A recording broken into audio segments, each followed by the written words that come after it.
We're in Tagaytay, and through the fog, Volcano!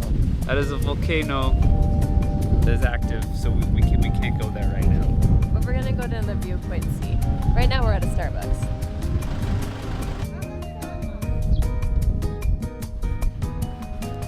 It's a volcano.